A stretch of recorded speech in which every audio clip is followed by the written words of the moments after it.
everyone, I'm Blanche and welcome again to Feast in the Middle East. Before I start, I just want to say thanks to every one of you who has been subscribing to my blogs, to my YouTube channel, liking my stuff on Facebook page, sending me awesome emails. I know some of you have said that you're making my recipes for anniversary parties, for dinner parties, for baby showers, birthdays, and it means the world to me. Please keep those comments coming. It really makes my day and gives me inspiration to create more videos for you. So with that being said, today I'm gonna focus on comfort food. Get this, my brother Isa, he's my baby brother, but he's 6'4". So he called me and he's really super stressed out. He's a computer engineer and he left not one, but 2 messages.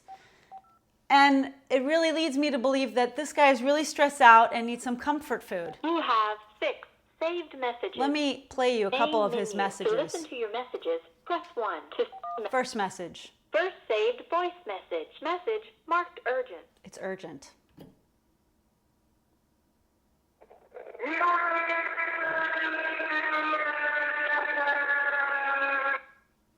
End of message. That's the to first erase one. This message, press the I'm keeping that. Here's a second message.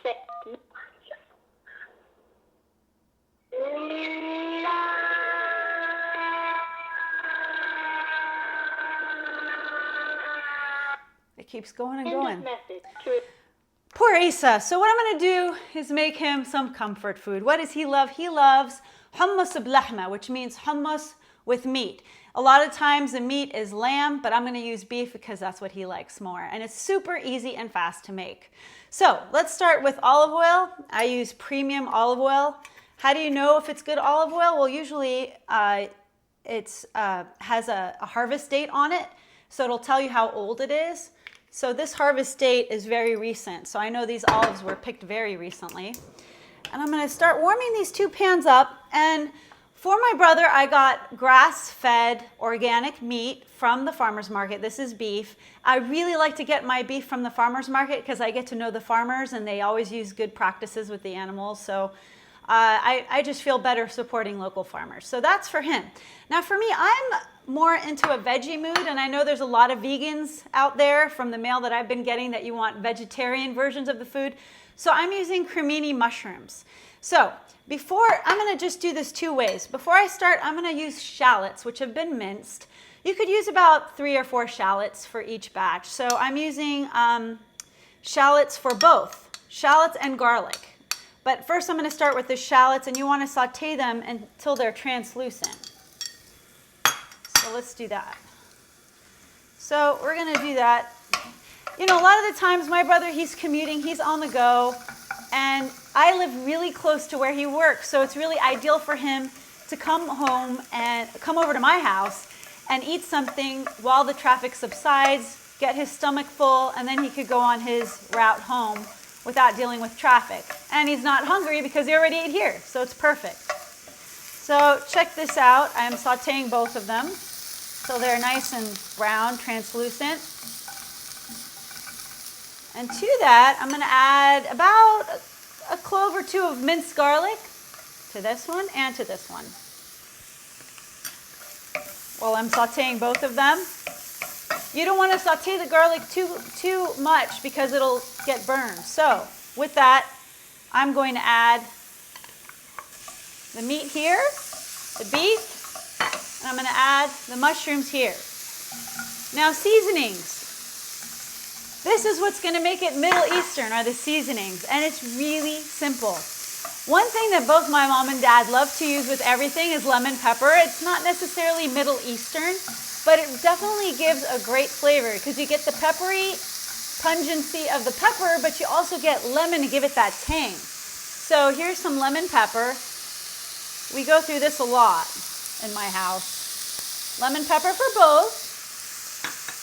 And allspice, which is so important in Middle Eastern cooking. So we're going to put some allspice on both. And the allspice actually gives a meaty flavor to the mushrooms, which is really nice. And of course, some salt. And we're going to saute this for a while until the meat gets really nice and brown and the mushrooms are golden brown too. Okay, so the meat is nicely browned. The mushrooms are nicely browned as well. As you can see, I didn't really use exact measurements because it's really up to you. I used about a tablespoon of olive oil for each one, about a teaspoon of allspice for each one, and then salt to taste. But it really depends on what you prefer. If you like it more spicy, less spicy. Now, if you saw my other video, I did make another one about hummus, so you could refer to that for hummus. I'm not going to do that again. But I do have some extra in the refrigerator. So I'm going to put some in each plate here so I could show you how to set it up. Here's one. You just spread it around and you have it a little bit thicker around the edges. It just looks prettier and it makes it easier for dipping. Now, if you're a low-carb person, you could use sprouted wheat tortillas, low-carb tortillas. You don't have to use pita bread to dip with this, or you could just eat it straight with a side of salad. And it's very, very, very filling with lots of protein from both the garbanzo beans and the beef. Hello, that's nothing more filling than that. So we're going to use one for the beef for my brother. Look at that. That looks beautiful. I'm so excited. He's going to just go crazy when he comes over and sees this is all ready for him to eat. Okay, look at that. It kind of looks like a pizza, but there's no crust. The crust is basically hummus, right? And then the mushrooms for me.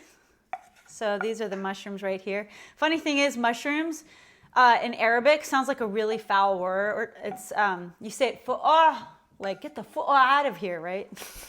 Sounds pretty bad, but it's just mushrooms. Now, this isn't it, people. Let's start with the garnish. Now, the garnish, we want to add some nutty flavor. So I'm going to put a little bit of olive oil in this pan and add some pine nuts. Now, pine nuts do not take long to cook. They burn actually pretty fast. So before you know it, these puppies are going to be brown. So we're going to top that with some pine nuts. And, you know, traditionally in Middle Eastern households, they'll eat this as an appetizer, but I think it's so hearty that it makes a really excellent meal all by itself. But if you're having a party, this makes a great introduction to the party before the food even arrives, just to have hummus b'lahma hanging around with some pitas, and I don't think anyone is going to leave that alone at your party. So, with that, here are the pine nuts. I'll saute them. See, they're in a happy place. These pine nuts are in a happy place now. They're nice and browned, and we're going to use that over the mushrooms and over the beef. Now, pine nuts can be pretty pricey these days, so if you can't afford pine nuts, feel free to substitute with almonds. That works fine, like slivered almonds work well too. And it adds a great nutty flavor to that as well. Just going to garnish it with a little bit of parsley. And you are all set. Actually, my brother's all set. Don't you think he's going to love this for dinner? So this is it. This is hummus b'lahma and hummus with mushrooms. If you want to see more recipes like that, please check out my website, Feast in the Middle East, and subscribe to my YouTube page. I'm also on Facebook and Twitter, so I'll see you somewhere in social media. Take care and thanks. Oh, I think that's my brother. See you guys.